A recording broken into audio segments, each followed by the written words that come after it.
walked along the riverbank as the water soaked the bottom of her pants. The cold, harsh wind fought through her hair. Being 13 had its tolls, and Leela was a prisoner of responsibility and maturity. From the distance she heard a call which called her back home, if that's what you call it. She walked up the worn steps into the dark house. Leela lived in the very middle of Missouri, about a mile away from the tiny runoff of the Osage River.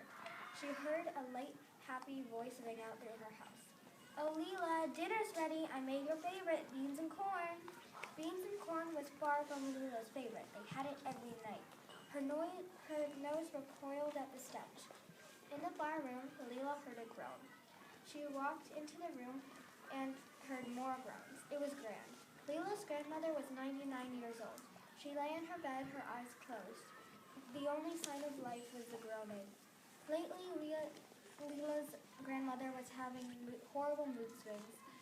This morning, she was dancing around the kitchen singing, and now she was crying. "What's wrong, Gran?"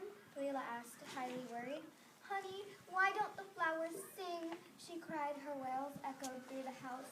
Gran's mood swings were always like that, but even with all her quirks, Leela still loved her anyway.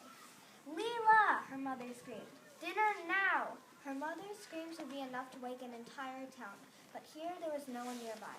"Goodbye, Gran, I have to go eat," Leela said, walking out of the room. She sat in the old termite-eaten chair as her mother gave her a half a corn ear and 3 spoonfuls of beans. And then her mother fixed food for herself and sat down. They ate the meal in silence. Leela knew it was wrong, but she despised her mother. Not despised. Hated, no, loathed. Her mother was not meant to be a mother. When her dad died, her mother was a shell, and Leela fended for herself. Leela was 5 when this happened. Her mother abandoned her in life itself. Leela would never forgive her for that, and nothing would make up for it. There would never be peace with her mother again. After dinner, Leela rushed to her room, eager to get away from the monster. She curled her head up in the cold bed. Thoughts for the day drifted throughout her head.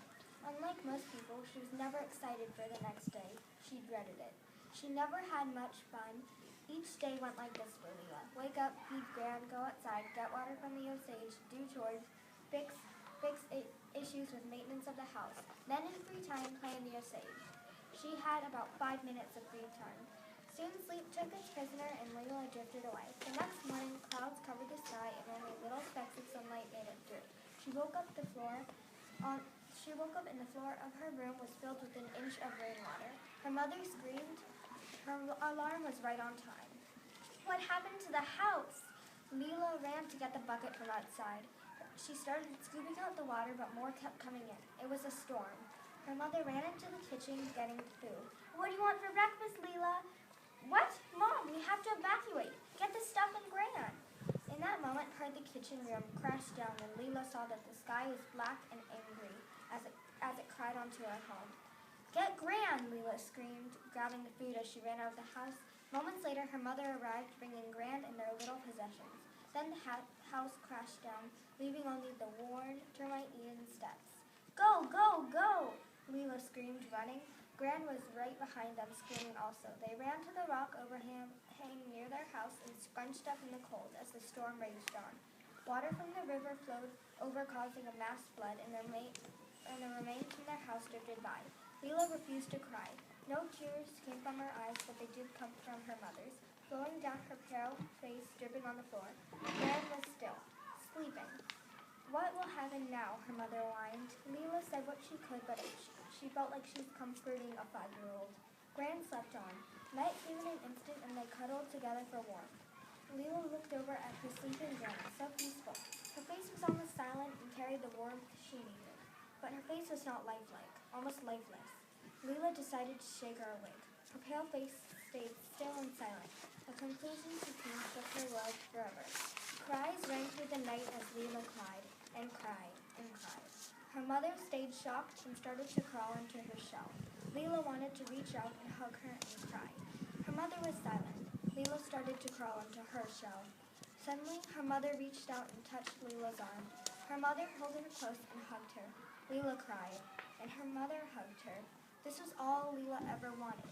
Leela's mother kept silent and hugged Leela. Suddenly, her mother got up. Honey, come see this. Leela's mother brought Leela to where the grave of their house stood. Only the steps remained. She sat on the steps and pulled Leela close. Then Leela saw the sunrise, rising over the flat plains, giving the world a new light. And Leela and her mother sat together in the silence that had come. Thank you. Does anyone have an idea what maybe the lesson was?